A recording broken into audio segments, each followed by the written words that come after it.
Gee, that didn't sound too bad, did it? Well, it came off of this. It's a demo tape by the Bare Naked Ladies. It's not their first demo tape, it's probably one of the last ones they did before they made their Gordon album. It sounds pretty good, great condition tape, great quality. I paid like $10 for it with shipping, so I can't really complain. So I did a rip of it, I put it on the internet for other people to listen to, because before I got the tape, which was about 2 years ago, I tried looking for a rip online of it, and they all really sucked. They sounded horrible. So I'm lying here, just staring at the ceiling tiles, and I'm just staring at the ceiling tiles, and I'm thinking about what to think about. And making my own cassette tape rip, it's really easy. I really don't understand how so many people can like mess this up. You set up Audacity or some similar program like that, get yourself a cassette deck, plug it into the computer with the AV cables or whatever, and then press record on Audacity, press play on the tape, bingo, you're recording to digital. And really, that's all you have to do. But a lot of people with, you know, really rare demo tapes of bands that they like to digitally transfer them to preserve the sound, which is a smart move considering, you know, it's an analog format. The more you play it, the shittier it's going to sound over time. So basically, whenever I get a cassette tape, because I've gotten a bunch of demo tapes over the years for random bands that I like, for example, I'm going to show off here, this is a demo tape for Skankin' Pickle. Now, before I got this cassette tape, there was one rip of it on the internet. It was 192 kilobits a second, which might seem, you know, not terrible, and in practice it really shouldn't be that bad sounding. But just take a listen to the MP3s I got.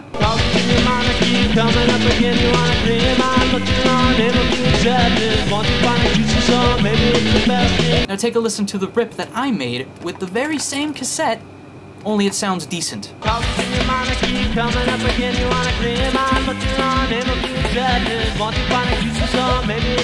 The person that ripped this before I did not do a very good job at all. For one thing, it sounds horrible. It's just dumb luck that when I got this off of eBay, it was in really good condition.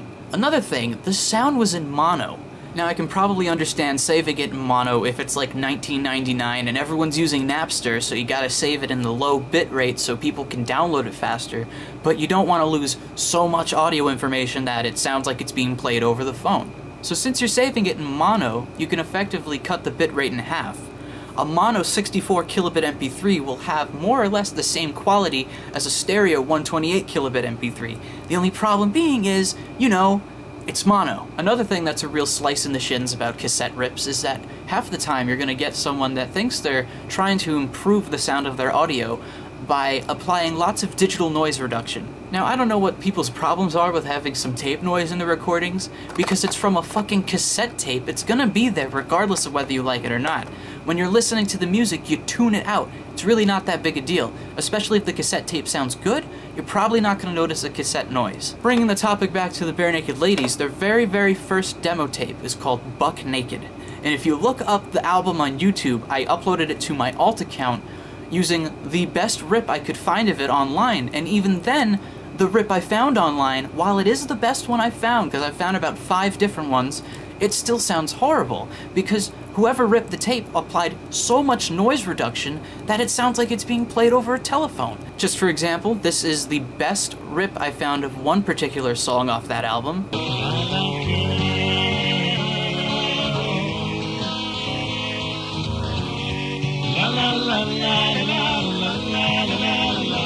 And this is the worst rip of that particular song I found off of the same album.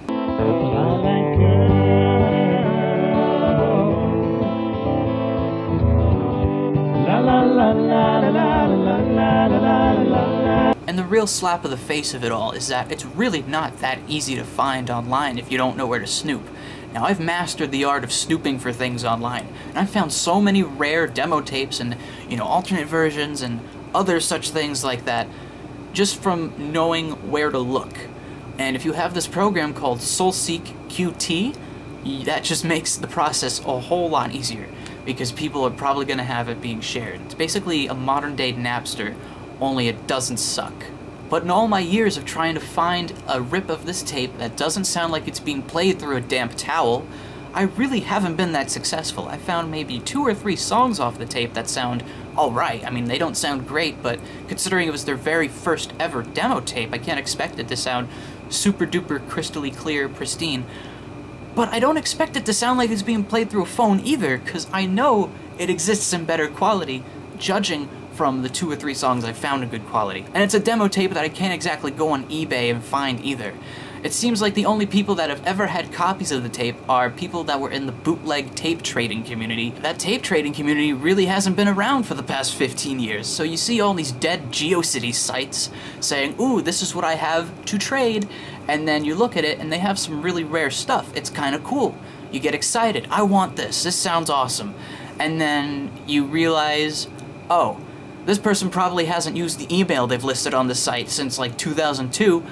I probably have no way of getting this tape. And even then, if you were to get the tape, it'd be a dubbed bootleg copy, generations over generations, it'd probably sound bad. But if you were to get a tape like that, record it to the computer with its tape noise intact, I guarantee it would sound so much better with the tape noise than without.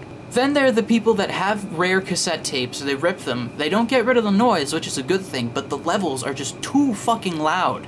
They are ridiculously loud, to the point where they actually hurt to listen to. Like, I'm not trying to talk about the loudness war, all those pretentious fucks being like, my music sounds better with dynamic range. I'm talking like, it clips all the way through. It sounds like a YouTube poop. Just an example, take a listen to this demo off the Dookie demo tape by Green Day. It's a great song, don't get me wrong, but they really fucked it up because it's fucking loud.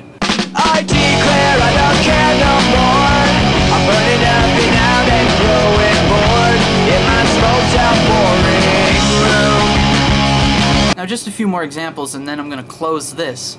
I like the band Good Charlotte quite a lot. I like their early stuff. And I have this one EP, half the songs I could find on it are, you know, perfect CD quality, they're digital, but the only full entire rip I've found of the CD is, it's like someone put it on a cassette tape and then put it back to the computer, which I really don't understand. CDRs were a thing in fucking 1999. You totally could have just burned it to a CDR and ripped it that way, but no. Some fuck clump had to put it on a cassette tape and then put it back onto the computer, and that's what's getting shared currently. Just for example, this is what one of the songs is supposed to look like off of that album.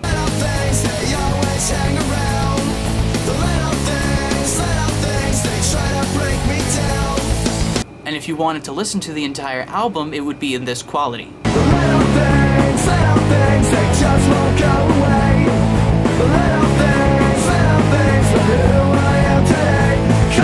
I think after all this, what I'm just trying to say is, if you're going to rip something that is rare, or just rip something analog in general, don't fuck with it. Whatever you get into your recording software, save it, put it out like that. You really don't need to do all this fancy smancy equalizing and noise reducing, and compressing and limiting and all that shit, because once you put that out, it's whole world gone topsy-turvy. It's just not good, and it's a waste of time, and it's sad for my ears. That's pretty much it.